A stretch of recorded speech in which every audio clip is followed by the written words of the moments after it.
네, 오늘 금요 기도에 나오신 우리 세가천교회 성도님들을 주님의 이름으로 환영합니다. 우리 옆에 계신 성도님들과 한번 인사해 볼까요? 반갑습니다. 잘 오셨습니다. 네, 반갑습니다. 잘 오셨습니다. 네, 감사합니다. 네, 우리 오늘은 지난 시간에 이어서 로마서 4장 1절부터 12절 말씀을 함께 나누어 보려고 하는데요. 먼저 본문 말씀을 들어가기 전에 지난번에 나누었던 로마서의 배경을 짧게 한번 살펴보도록 하겠습니다. 네, 먼저 로마서는 바울이 로마 교회에 있는 성도님들에게 쓴 편지입니다. 이때 당시 바울은 제3차 전도여행으로 고린도에 있었는데, 그는 고린도에서 사역하는 동안 로마에 있는 성도들을 한 명씩 격려해주고 싶었습니다. 그래서 바울은 언젠가 그들을 방문하려는 소원과 또 복음이 무엇인지 가르쳐주기 위해서 이 로마서라는 편지를 기록했다고 이렇게 작성이 되어 있습니다. 로마서에서 가장 중요한 단어는 복음이라고 할 수가 있습니다. 바울은 로마서 1장에서 복음을 다음과 같이 정의를 해주었는데요. 우리는 여기서 복음은 모든 믿는 자에게 구원을 주시는 하나님의 능력이 바로 복음이라는 사실을 함께 살펴보았습니다. 지난주에 저희는 로마서 3장 하반절을 통해서 오직 믿음으로 나타난 의라는 주제를 살펴보았습니다. 특별히 바울은 유대인 그리스도인들과 또 이방인 그리스도인들에게 다음과 같은 사실을 알려주었는데요. 여러분, 바울은 본문을 통해서 우리에게 어떤 사실을 가르쳐 주었죠? 바로 믿음은 율법을 폐하고 파괴하는 것이 아니라 오히려 믿음은 율법을 더욱 굳건하게 세운다라고 이렇게 저희에게 가르쳐 주었습니다.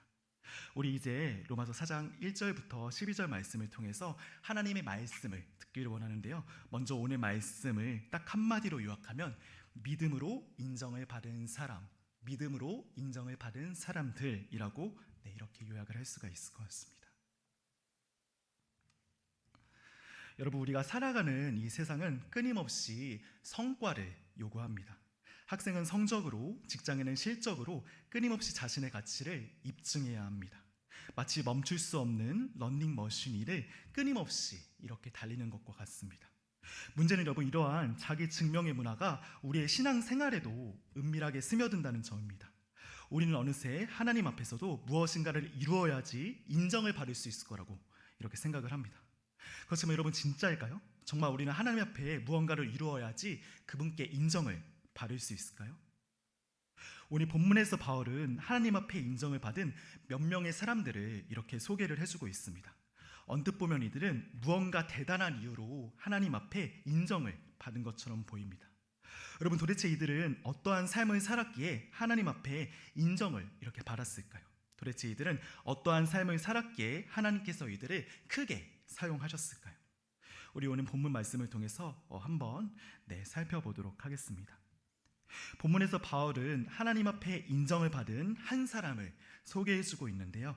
우리 로마서 1절부터 5절 말씀을 여러분들만 한번 읽어보도록 하겠습니다. 로마서 그 4장 1절부터 5절 말씀 시작.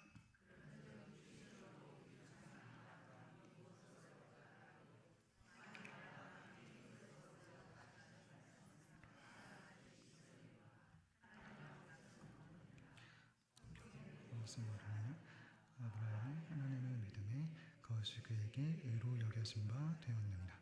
일하는 자에게는 그 삭시 은혜로 여겨지지 아니하고 보수로 여겨지거니와 이를 아니할지라도 경건하지 않은 자를 의롭다 하시는 이를 믿는 자에게는 그의 믿음을 의로 여기시나니. 아멘. 바울은 본문 1절부터 5절 말씀을 통해서 아브라함에 대해서 조명을 해주고 있는데요. 이곳에서 바울은 어떤 사실을 조명해주고 있습니까? 바로 아브라함은 행위로 의롭다 하심을 받은 것이 아니라 믿음으로 의롭다 하심을 받았다는 겁니다. 구약시대 유대인들은 자신들이 아브라함의 후손인 것을 굉장히 자랑스럽게 여겼습니다. 왜냐하면 아브라함은 단지 민족의 시작점일 뿐만이 아니라 하나님의 언약을 최초로 받았기 때문입니다. 그런데 유대인들은 아브라함이 어떻게 하나님께 인정을 받았는지 정확히 이해하지 못했습니다. 그래서 그들은 마치 아브라함이 하나님께 순종한 여러 행위들로 그가 하나님 앞에 인정을 받았을 거라고 생각을 했습니다. 하지만 유대인의 이런 생각은 본질적으로 굉장히 잘못된 것이었습니다. 왜냐하면 아브라함이 하나님께 인정을 받은 것은 그의 순종 때문이 아니라 그의 믿음 때문이었기 때문입니다. 여러분, 오늘날 우리 사회에서 가장 중요한 단어는 성과라고 이야기를 할 수가 있을 것 같습니다. 학생은 성적으로, 직장인은 실적으로 대중들한테 이렇게 평가를 받습니다. 그런데 여러분, 우리가 이렇게 결과 중심의 문화 속에서 살아가다 보면 우리도 모르게 신앙조차 하나님께 인정을 받기 위한 성과처럼 느껴질 때가 있습니다. 기도할 때 또 예배를 드리는 것도 마치 하나님께 점수를 따기 위한 수단이 되어버리는 것이죠. 어떤 사람은 말합니다. 내가 이렇게 교회 생활을 열심히 했으니까 하나님께서 내게 축복을 해주실 거야. 또 어떤 사람은 말합니다. 내가 빠지지 않고 12조를 했으니까 하나님께서 내게 물질의 축복을 주실 거야. 물론 이런 말들은 그분들의 신앙적인 열심에서 비롯된 표현일 수도 있습니다. 하지만 그들의 마음 깊은 곳에는 여전히 하나님 앞에 무언가를 해야만 그분 앞에 인정을 받을 수 있을 거라고 생각합니다. 여러분, 우리가 섬기는 하나님은 우리가 열심히 해야지 뭔가를 주시는 분이 아닙니다. 하나님의 사랑은 우리의 조건이나 어떤 성과에 따라서 움직이는 것이 아니라는 겁니다. 그런데 우리는 가끔 하나님과의 관계마저도 세상적인 방식으로 계산해서 그분께 은혜를 얻어내려고 합니다. 마치 유대인들처럼 하나님께 인정을 받기 위해서 율법을 철저하게 지켜야 한다고 생각하는 것이죠. 하지만 여러분, 하나님께서 이런 신앙을 받아주실까요? 그렇지 않습니다. 그분은 오히려 완곡히 거절하실 겁니다. 여러분, 하나님은 그분의 진노를 그리스도에게 모두 쏟아내셨기에 우리의 과거와 현재와 미래의 죄값을 전혀 요구하시지 않습니다. 지금 우리에게 주어진 모든 복은 하나님의 전적인 은혜이지 우리의 노력 때문이 아니라는 겁니다. 그렇지만 여러분, 아직 많은 사람들이 하나님 앞에 나아갈 때 자신의 어떠함으로 이렇게 나아가려고 합니다.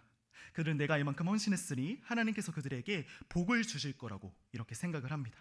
하지만 여러분, 우리 모든 그리스도인들은 이런 식으로 하나님 앞에 나아가서는 안 됩니다. 왜 그렇죠? 왜냐하면 우리가 하나님께 복을 받을 수 있는 근거는 우리가 행한 일에 기초한 것이 아니라 그리스도께서 행하신 일에 기초하기 때문입니다. 사랑하는 여러분, 여러분이 현재 어떠한 기준으로 하나님 앞에 나아가고 계신가요? 혹시 여러분들도 여러분들의 어떠함을 가지고 이렇게 주님 앞에 나아가고 계신가요? 우리 이 시간 여태까지 하나님 앞에 인정을 받기 위해서 내 열심을 내세웠다면 오늘 우리를 대신해 모든 것을 이루어 주신 그리스도를 의지하시길 주님의 이름으로 소원합니다. 바울은 본절을 통해서 아브라함의 인생을 조명하면서 아브라함이 의롭게 된 것은 그의 행위 때문이 아니라 오직 믿음 때문이었다라고 말을 해주었습니다. 그렇다면 다음으로 바울은 어떤 인물을 통해서 이 진리를 더 깊이 확증해 주었을까요? 우리 6절부터 8절 말씀을 여러분들만 한번 읽어보도록 하겠습니다. 6절입니다. 시작.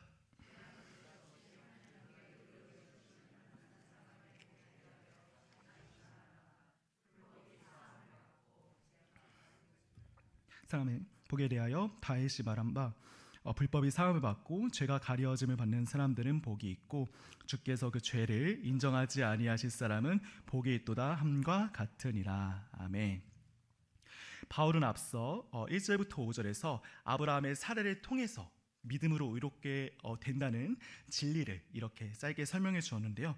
이제 바울은 여기서 한 사람의 신학을 더 가져와서 방금 말한 주장을 더 깊이 확증해 줍니다. 그것은 무엇입니까? 바로 다윗도 행위가 아니라 믿음으로 얻은 의를 노래했다는 겁니다. 구약시대 다윗은 이스라엘 역사상 가장 존경을 받는 왕이었습니다.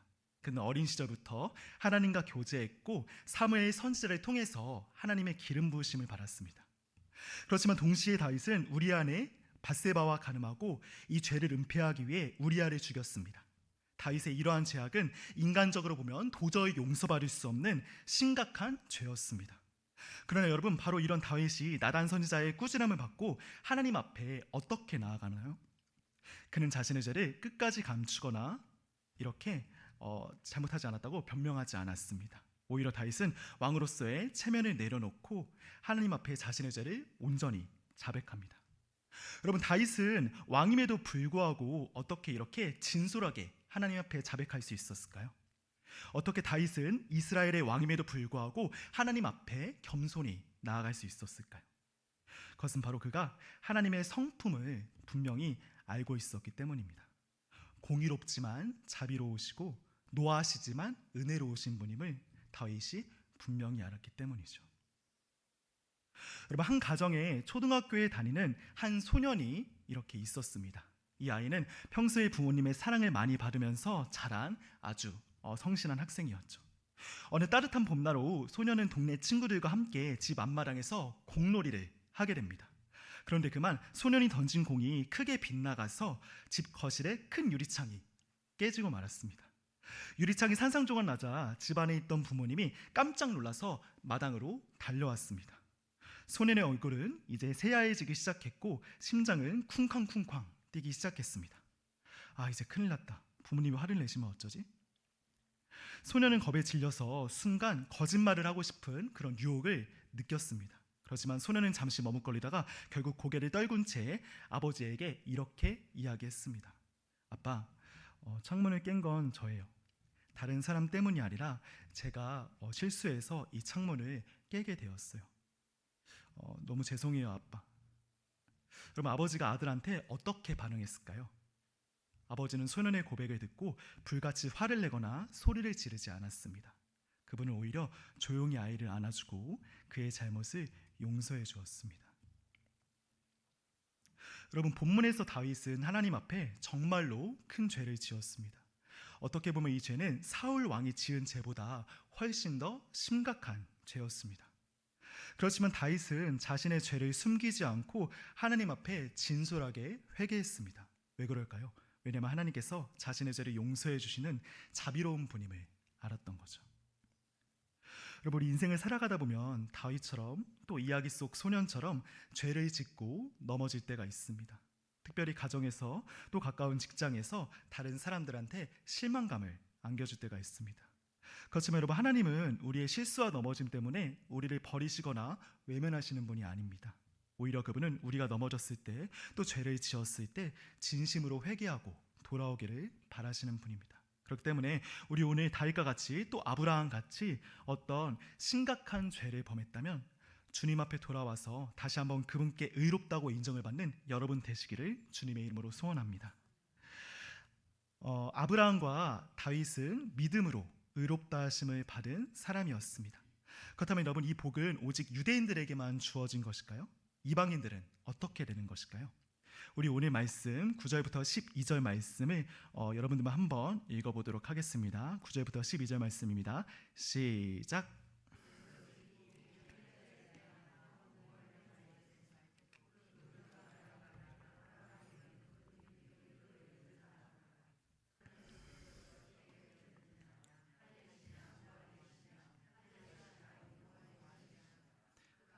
표를 받은 것은 무할렛이 믿음으로 된 의를 인지인 것이니 이는 무할렛으로서 믿는 모든 자의 조상이 되어 그의 의도 의로 여기심을 얻게 하려 하심이라.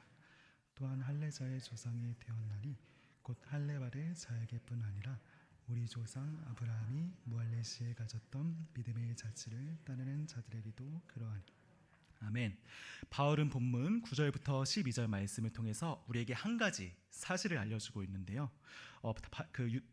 바울은 유대인들에게 어떠한 사실을 알려주었습니까? 바로 이 복은 할례자에게만 주어진 것이 아니라 무할례자에게도 주어졌다는 겁니다.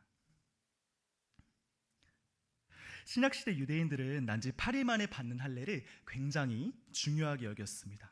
왜냐하면 할례는 단순한 몸에 남겨진 표시가 아니라 나는 하나님의 백성입니다 라는 정체성을 표시해 주었기 때문입니다.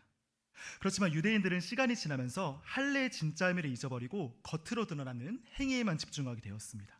마치 할례를 받으면 자동으로 하나님의 인정을 받고 하나님의 백성이 된 것처럼 이렇게 말이죠. 하지만 바울은 로마서에서 이러한 생각을 바로잡고 유대인들에게 다음과 같은 사실을 알려주었습니다. 그 사실이 무엇이죠, 여러분? 바로 아브라함이 의롭게 된 것은 그가 할례를 받은 이유가 아니라 할례를 받기 이전에 하나님 앞에 의롭다고 여김을 받았다는 사실입니다. 여러분, 우리가 고등학교를 졸업하고 대학교에 입학하면 학생증이라는 것을 받죠. 학생증은 그 사람이 그 학교의 정식 구성원이 되었다는 것을 입증해주는 아주 중요한 표입니다. 그러나 그 학생이 학생증이 있다고 해서 열심히 공부하고 책임감 있는 태도로 학교 생활을 하는 것은 아닙니다. 어떤 학생은 학생증은 소유하고 있지만 학교는 자기 마음대로 다니는 그런 불량한 학생도 있습니다. 여러분, 만약 한 학생이 학생증은 가지고 있지만 학교에서의 삶이 불성실하다면 우리는 그 학생에 대해서 어떻게 평가할까요? 아마 우리는 그 학생이 대학생이긴 하지만 진정한 의미에서 학생답다고는 이야기하지 않을 것입니다. 왜 그렇죠? 왜냐하면 그 학생이 학생이라는 신분을 가지고 있지만 그 신분에 걸맞는 삶을 살아가고 있지 않기 때문입니다. 마찬가지로 여러분, 오늘 유대인들은 할례라는 표식을 가지고 있었기 때문에 당연히 하나님 앞에서 의롭다고 인정을 받을 수 있을 거라고 생각을 했습니다. 그들은 난지 8일 만에 할례를 받았고 자신들은 분명 하나님과 특별한 관계 속에 있다고 굳건하게 믿었습니다. 그러나 바울은 오늘 본문에서 아브라함을 예로 들면서 유대인들의 그 확신이 얼마나 잘못된 신앙적 오해였는지를 분명히 이렇게 밝혀주고 있습니다. 왜 그럴까요? 바로 하나님이 의롭게 여겨주시는 사람은 어떤 표식이 있어서가 아니라 오직 믿음을 소유한 사람을 의롭다고 여겨주시기 때문입니다. 사랑하는 여러분, 우리가 언약 공동체 안에 들어왔다고 해서 자동적으로 하나님 앞에 의로워지지는 않습니다. 하나님은 오늘도 우리의 마음을 달아보시고 그분 앞에 인정을 받기 위해서 오직 예수 그리스도만을 전적으로 신뢰하라고 이렇게 요청하고 있습니다. 여러분이 현재 하나님 앞에 인정받기 위해서 어떠한 것을 이렇게 의지하고 계신가요? 혹시 여러분들도 교회의 출석과 여러 종교적 행위들을 의지하고 계시지는 않는지요? 우리 이 시간 여태까지 오직 주님이 아닌 나의 종교적 열심과 특권들을 의지했다면 다시 한번 주님 앞에 나와 오직 예수님만을 의지하시는 여러분 되시기를 주님의 이름으로 소원합니다. 지금까지 바울은 아브라함과 다윗을 통해 믿음으로 의롭다 하심을 얻는 원리에 대해서 설명해 주었습니다. 그리고 이제 본문 마지막 부분 23절, 25절에서는 바울이 우리에게 마지막으로 한 가지 사실을 이렇게 가르쳐 주고 있는데요. 우리 본문 말씀 23절부터 25절까지 여러분들만 한번 읽어보도록 하겠습니다. 23절부터 25절입니다. 시작.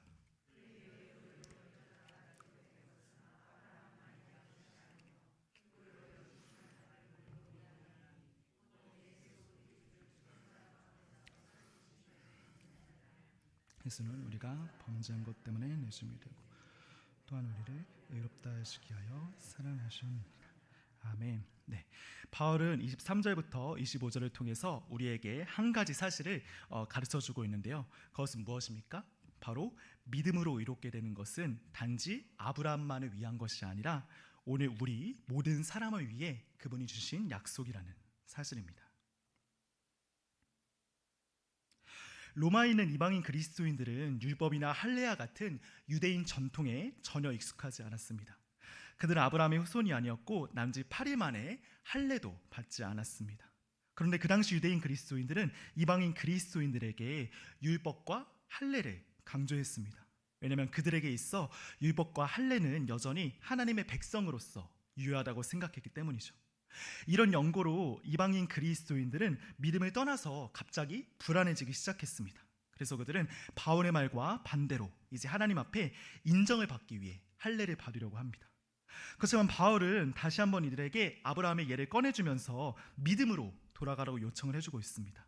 왜냐하면 하나님은 오직 믿음을 통해서 한 사람을 의롭다고 여겨주시기 때문입니다.